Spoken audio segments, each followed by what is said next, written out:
Assalamualaikum warahmatullahi wabarakatuh. Terima kasih berjumpa lagi bersama saya Afifuddin Haris kelas A36.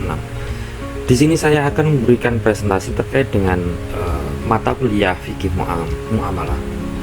Fikih muamalah membahas hukum jual beli, bahkan al-bai' merupakan salah satu pembahasan utama dalam mata kuliah atau ilmu fikih muamalah.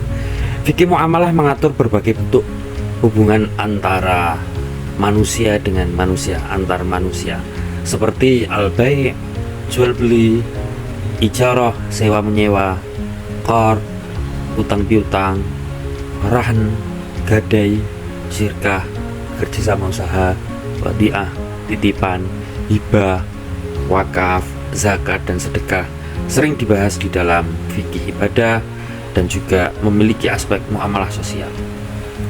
Dalam pembahasan jual beli, fikih muamalah menjelaskan hukum jual beli, rukun dan syarat jual beli, jenis-jenis jual beli, hak dan kewajiban penjual serta pembeli, dan yang terakhir, larangan dalam jual beli seperti riba, penipuan, tadlis, dan gharar, ketidakjelasan.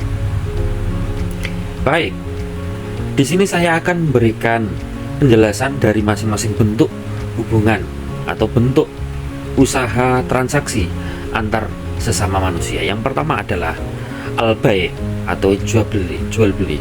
Jual beli adalah pertukaran barang atau jasa dengan sejumlah uang atau alat tukar yang disepakati oleh penjual dan pembeli. Tujuannya untuk memenuhi kebutuhan hidup secara halal. Contoh, membeli meja, kursi, atau lemari dari toko mebel yang ada di Jepara, di Tunggak Semi Furnitur. Yang kedua, sewa menyewa atau ijarah. Ijarah adalah akad untuk memperoleh manfaat dari suatu barang atau jasa dengan memberikan imbalan tertentu tanpa memindahkan kepemilikan barang tersebut.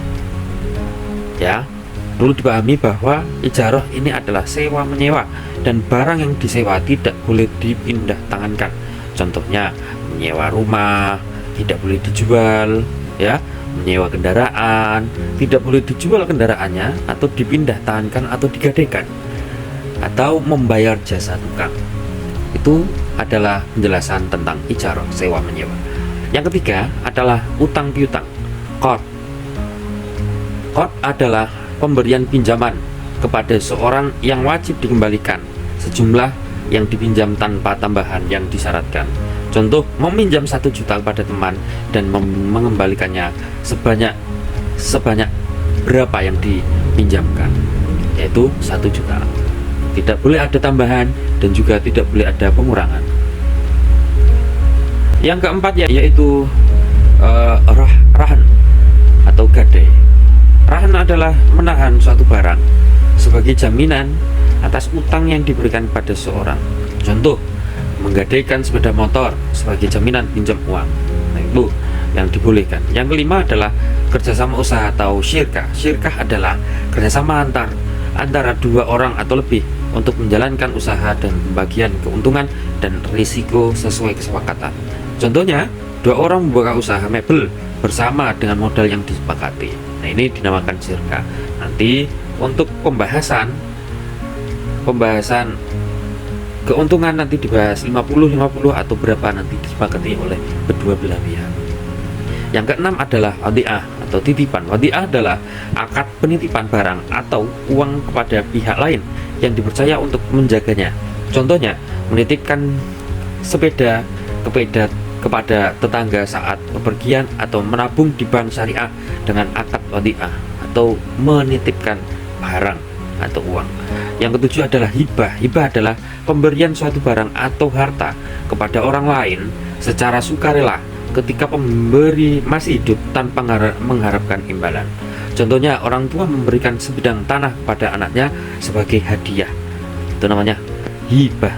Yang nomor 8 adalah wakaf. Wakaf adalah penyerahan harta yang tahan lama untuk dimanfaatkan bagi kepentingan umum atau ibadah demi mendapatkan pahala yang berkelanjutan.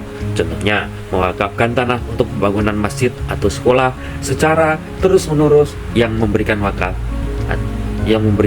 akan mendapatkan pahala dari apa yang diberikan kepada fasilitas umum tersebut. Zakat. Zakat adalah sejumlah harta tertentu yang wajib dikeluarkan oleh seorang muslim yang telah memenuhi syarat dan diberikan pada golongan yang berhak menerimanya. Contohnya, membayar zakat fitrah pada bulan Ramadan atau zakat mal atas harta yang telah mencapai nisab. Nomor 10, sedekah. Sedekah adalah pemberian secara sukarela kepada orang lain untuk mendapatkan ridho Allah Subhanahu wa taala, baik berupa harta maupun tidak harta. Contoh, memberikan uang kepada fakir miskin atau membantu orang lain dengan tenaga dan ilmu. Kesimpulannya adalah fikih muamalah mengatur hubungan antara manusia dalam bidang ekonomi dan sosial agar berlangsung secara adil, jujur, dan sesuai dengan syariat Islam. Dengan memahami fikih muamalah, seorang muslim dapat menjalankan transaksi dan interaksi sosial secara benar sehingga membawa manfaat dan keberkahan bagi semua pihak. Demikian penjelasan yang dapat saya sampaikan. Nama saya Afnuddin Haris, kelas A36. Semoga presentasi kali ini membawa manfaat, membawa keberkahan kepada kita semua, dan khususnya kepada Bapak dosen. Atas presentasi saya, semoga nilai yang saya dapatkan adalah nilai yang maksimal dan yang terbaik. Terima kasih. Itu yang dapat saya sampaikan. Kurang dan lebihnya saya mohon maaf. Saya akhiri, walaupun. Wassalamualaikum warahmatullahi wabarakatuh.